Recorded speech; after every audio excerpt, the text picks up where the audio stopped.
The scene is set within Club Deep, the newly appointed Elysium of Clan Tremere.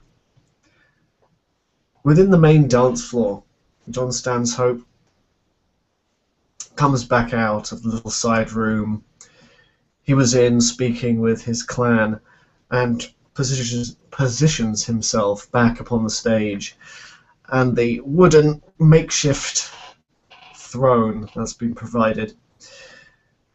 He takes his seat and resumes his stance, having his two attendants supplied for him by his clan take their usual positions in case of any funny business.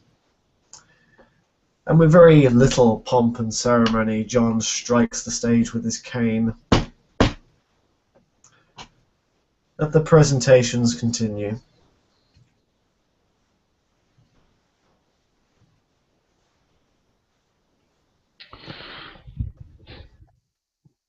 Lex walks up with no real elegance, and definitely not in the suit that Laird Brahan gave him. He's more in the Gleason Gym t-shirt, some track pants.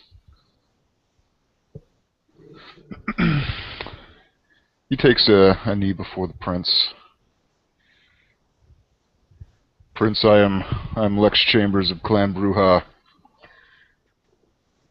I've been told by several members of the Camarilla to present myself to you, more as a courtesy to be within your illustrious city. Mr. Chambers, I don't think we have been introduced before. How long have you been within this city? You see him start counting on his fingers. About 3 weeks.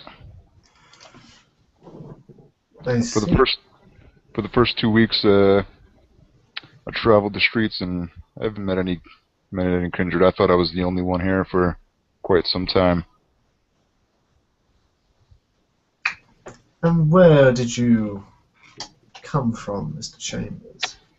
Atlantic City, New Jersey. Atlantic City.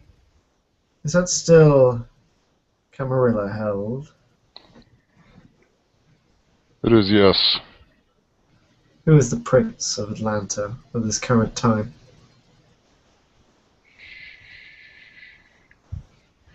You know, I don't know. Well, Mr. Chambers, tell me, who is the Bruja Primogen of Atlanta at this time?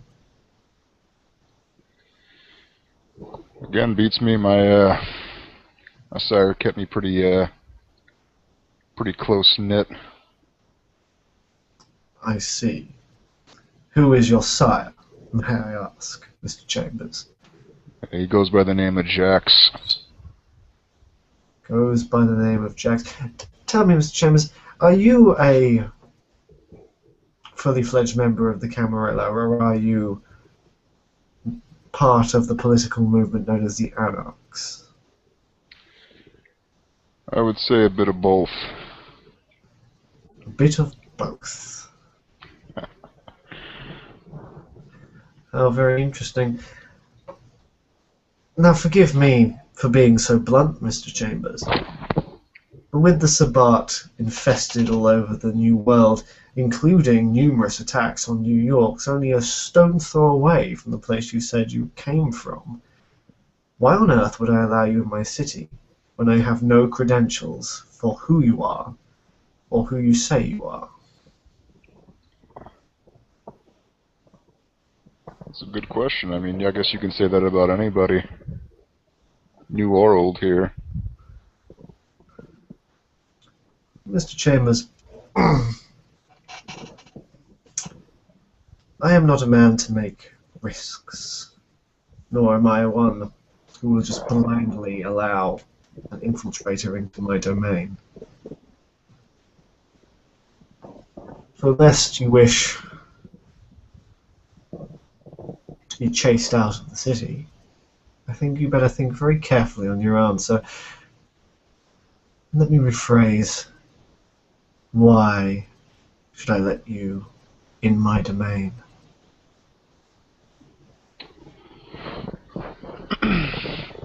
Well,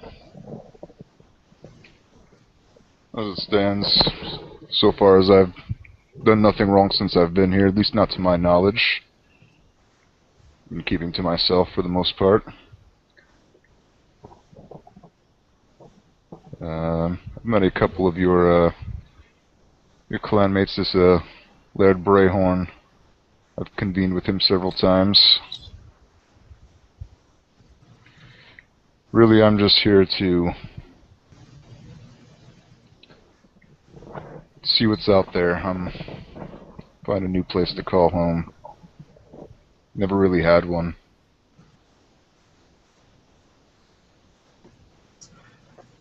Are you aware who the Bruja Primogate is, Mr. Chambers?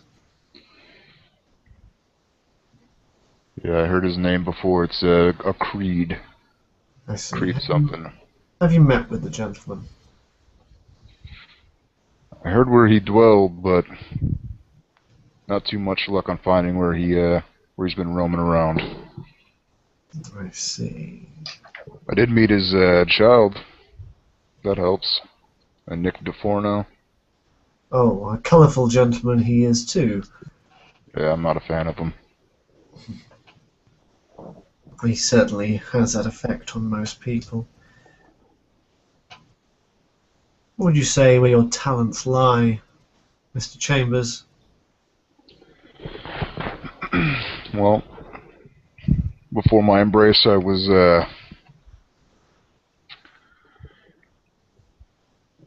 more or less tied into a socialist party known as the Black Panthers. I would say I'm pretty decent at a little bit of everything. Jack of all trades, if you will.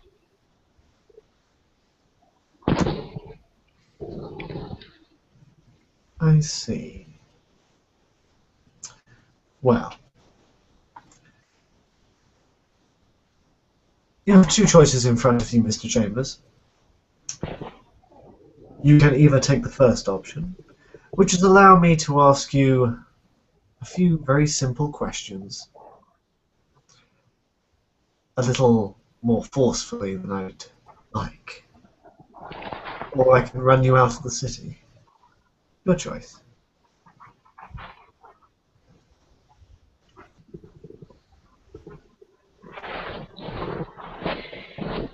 See him think and ponder for a moment. Probably a little bit more time than what he should be taking. Alright. So what are your questions? He beckons you forward. He takes off his glasses, folds them up neatly and puts them in his jacket pocket. Look at me, Mr. Chambers. He looks at you in your eyes. Are you a member of the Sabbat? Could you put in the chat your generation just to see if this could actually work? Yep, it can work. Cool, cool. What's your current willpower, sir? I gotta break out the old character sheet. 1 second. Look at it.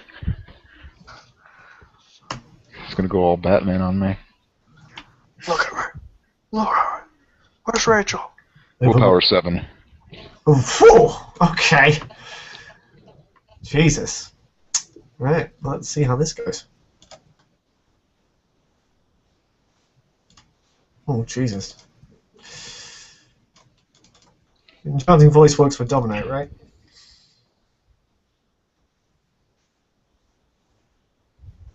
Admin Joel. Excuse me? Does enchanting voice work for Dominate in this venue? As long as you're not being threatening, it works, yes. I am being threatening, so let's say it doesn't. Okay, he fails, so you can get away with this. He'll tell you as you look into his eyes. feeling no effects on. I got no ties with the Sabbat. I barely even know what they are. I see. Do you intend to cause chaos, destruction, or trouble within the city? He'll try again. Boom! Oh my god, ones everywhere! I am the worst Ventru. I am the worst Ventru. The only trouble I plan on stirring up is those that bring it to themselves. Fair answer. And are you aware of he asked quite casually now, so are you aware of the traditions, Mr. Chambers? Yeah, I know all the 7 traditions. Excellent. Do you intend to break any of them? One roll. It worked! It worked! Not such an utter failure.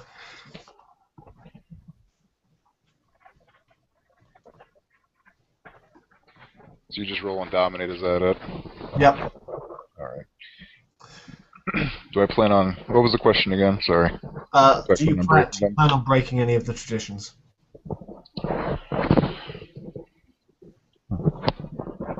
No.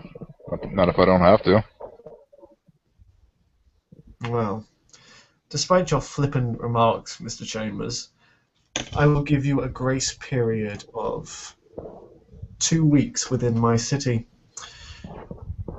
In that time, you will contact the Primogen of the Bruja, who will verify your story, and then you will, if you have to, beg and scrape for him to sponsor you, or another Primogen within the city to sponsor you. If you do not find sponsorship within the next 2 weeks and present it in the next Elysium, you will be forcibly removed from the city. Alright. Keeping it strict around here, alright. Makes sense. Got the Spot running around and all.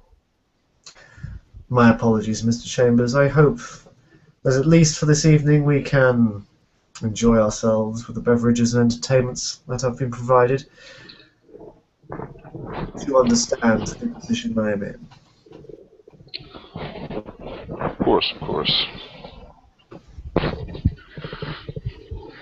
I guess that's all I got, unless you got something else. You are indeed an interesting character. Just to let you know, the only place for free feeding at the moment is the downtown area, or any personal domain in which you are invited to feed from another kindred. We have a plague bearer, or at least an infection running through the city, and we do not wish to spread it further. Understandable, yeah, I've been feeding down there, feeding down the downtown regardless, so appreciate that permission. Well, it's funny how these things work out. I guess so. Yeah, takes a step off the stage, gives a head bow, decides to dwindle back into the crowd.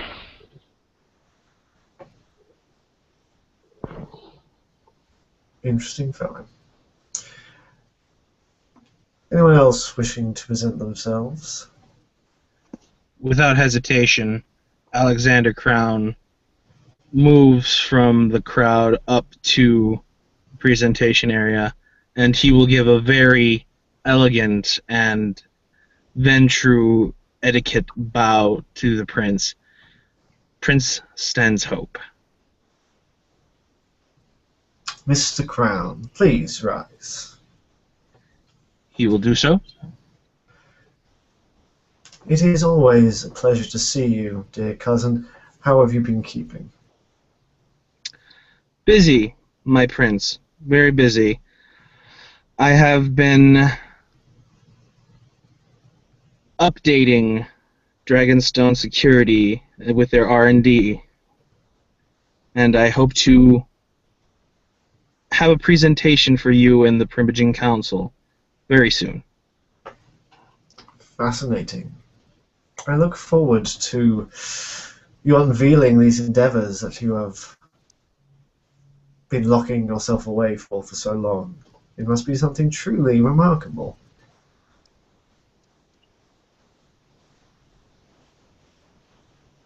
One can only hope, my prince. Of course, you're more than welcome to stay I in this. do, however, have a gift. Ooh, really? I know it is not normally traditional, but one cannot help but to suck up to the newest leader of the city. Even though you are of my clan, I feel the need to spoil the new prince. Well, certainly. Please present this thoughtful gift, Mr. Crown. Crown will reach into his jacket pocket and slowly reveal a small ring. It is a brass ring. It is very old, as he hands it to be presented to the prince. I came by this trinket several years ago in my kind life. Amazing what you can find lying around of a simple warehouse. Notice the Greek inscriptions. Oh, yes. I have to say, Greek is not a language that I understand. What is the history behind this curio, Mr. Crown? It is one of the rings worn by the last known Caesar.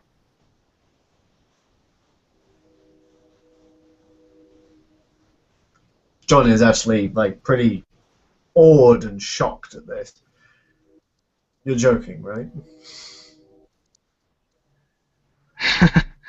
No, my prince, I am not joking. This is beyond words, Mr. Crown. It's a generous gift.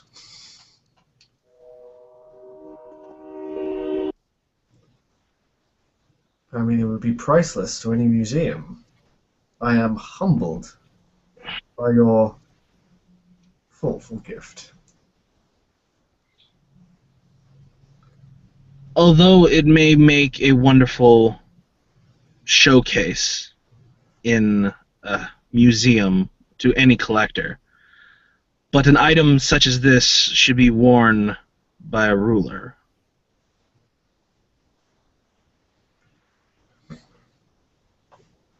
He leans over and taps the side of the chair with his own signet ring, worn by his sire, with his Ventrue crest on it. He looks at it. Perhaps, Mr. Crown, once the city has rebuilt itself, I may feel I am deserving of such an honorific. But I will certainly keep it close to my heart as something to work towards, so I may feel worthy of such a gift.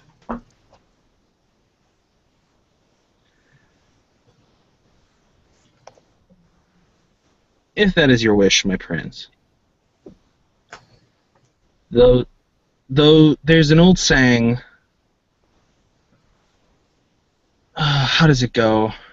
Great men do not seek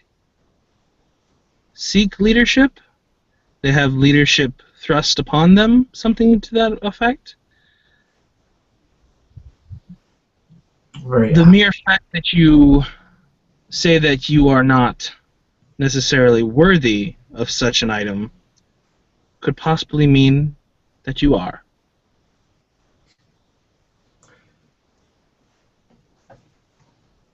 I am flattered by your confidence in me, Mr. Crown, and I accept this gift with the goodwill and intentions it was given. Is there anything I can help you with this evening? At the moment, no, my prince.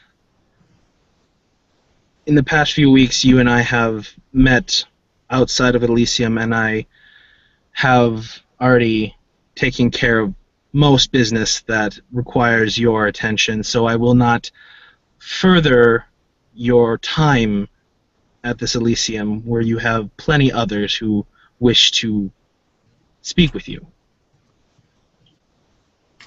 Then have a good evening, Mr. Crown, and for once take the night off. It's up to our Tremere friends to be in security. Please enjoy yourself. I will endeavor to try, my prince. Humorless as always. A good evening to you.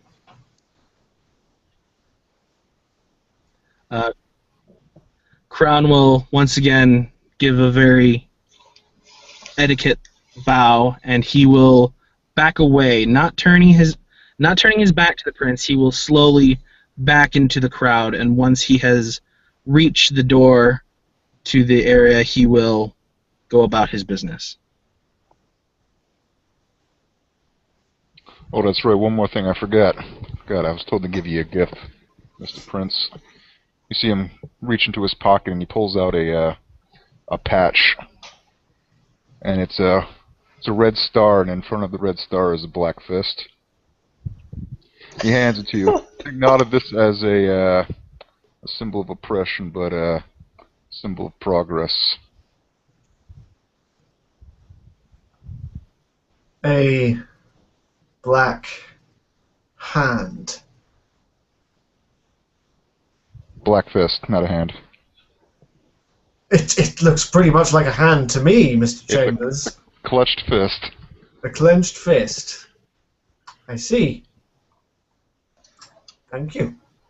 For the brothers. I was told you wanted something meaningful, and this is a very meaningful thing to me. I must admit that I am unfamiliar with the Black Panther movement, seeing as I was in Europe at the time of the 60s. But I look forward to researching it, and I'm sure your gift has numerous connotations which I will find both rewarding and amusing. I hope you find it well, Prince. Mr. Brehon, could you join me on the plinth for a second?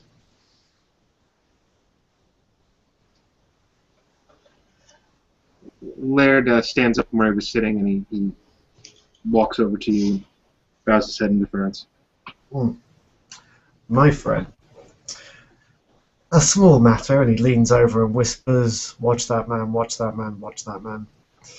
Leans back. I simply was, is everyone else enjoying the rest of the party? I haven't seen Mr. Vestas around. I believe he is currently talking with his elders. Something about next time having greater, tighter security measures, etc. I heard something, some whispers. He's talking low to the prince, not outward towards everyone, saying this, like in a low voice. He doesn't wish to offend. He looks out to the room, and he sees High Call, and then he looks back to Stanhope and he says, "Maybe you should speak with High Call again, sir, about his change of heart." I have read your reports, Mr. Brehon, but I do not wish to interrogate the man if he does not wish to speak of it. Pride is an interesting thing. He sort of slightly waves his hand. I didn't mean it that way. I just meant more in a public but socially embracing kind of way. That's all I meant. And he bows his head to you again. Well, I'll take it under consideration. Do you need me in any other respects, sir? Not for the moment, Mr. Brehon. Then I'll take my leave. I'll just be here. He gestures towards where he was sitting across the room, and he nods to you, almost a bow, really, but with respect before heading back to where he was sitting.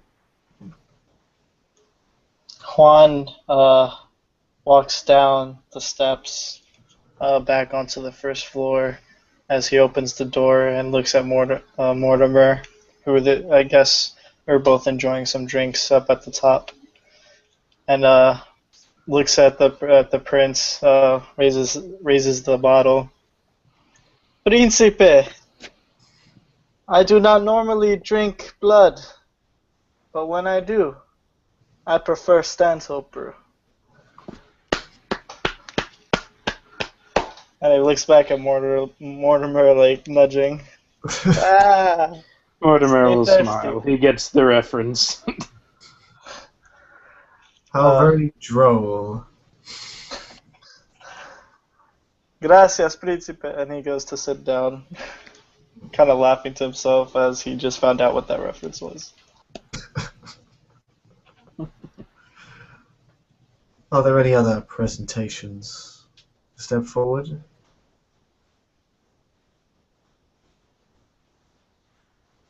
Well, excellent.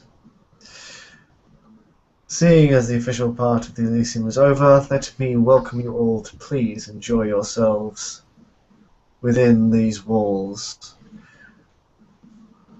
It has been too long since we have come together as a community and organization as we have done in these last few nights. The spirit of New Serum lives on in each of you, and your confidence within me to facilitate the rebuilding of this city fills me with hope, fills me with the courage needed to face the problems head on. And I couldn't think of any better kindred to be at my side during these dark times than those that I see before me. John calls over the ghoul, who brings him a glass of Vitae. To the Camarilla, and to the kindred of New Serum. La Camarilla. He holds up the bottle again. For the Camarilla. To the Camarilla. See Lex raise his fist for the Camarilla. Not holding any bottle or glass in hand, I say to the Camarilla and glance around to see who's drinking this blood. Lex is definitely not drinking it. Laird is not drinking it. Of course, he has his own particular taste. The Toreadors are enjoying it heavenly. Right, Mortimer? Indeed.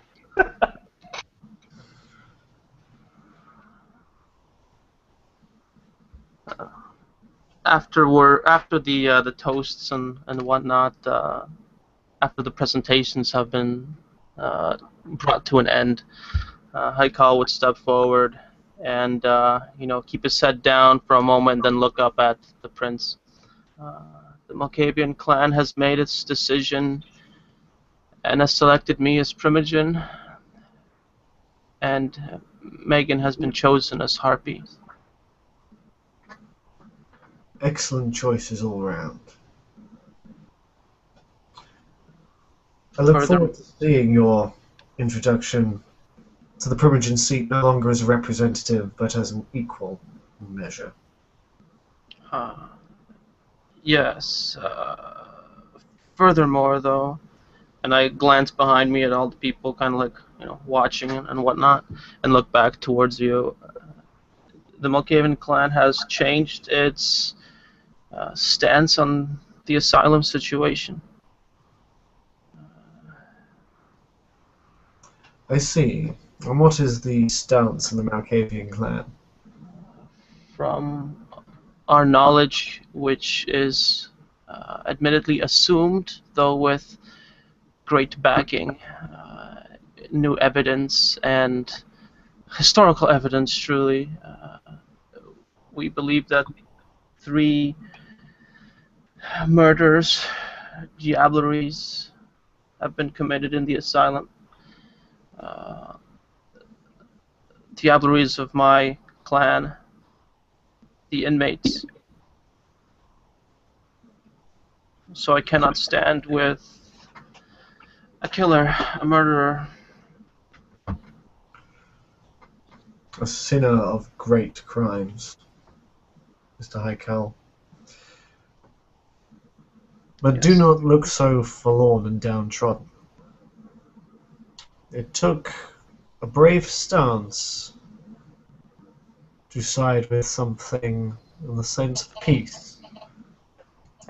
I have known you very briefly, and you are a man who thinks deeply, and whose beliefs and morals are very close to his heart. It takes a lot for a man to stand against a tide, which is why I welcome you on the Primogen Council, because we need men who can tell us the true cost of the decisions we make. I lower my head again and take a few steps back. Very kind words, my prince.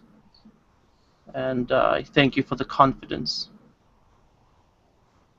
And I look back to the crowd, and I want to dispel any rumors or any ideas that we're on the side of this asylum, because we're not. We're with the city. Malkavian clan had strong roots here, and those roots won't be plucked out by thoughts that we're not with you. And I'll go back into the crowd. Well said, Mr. Haikal. Well said. The Malkavians have always been a member of our family and organization. And I do not see that changing within this city.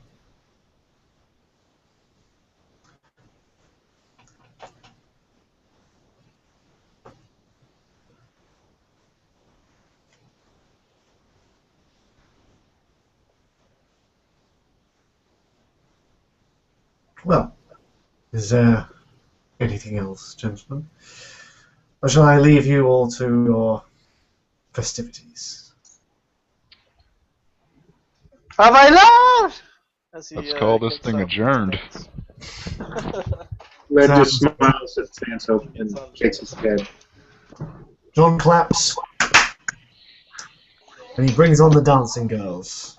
The end.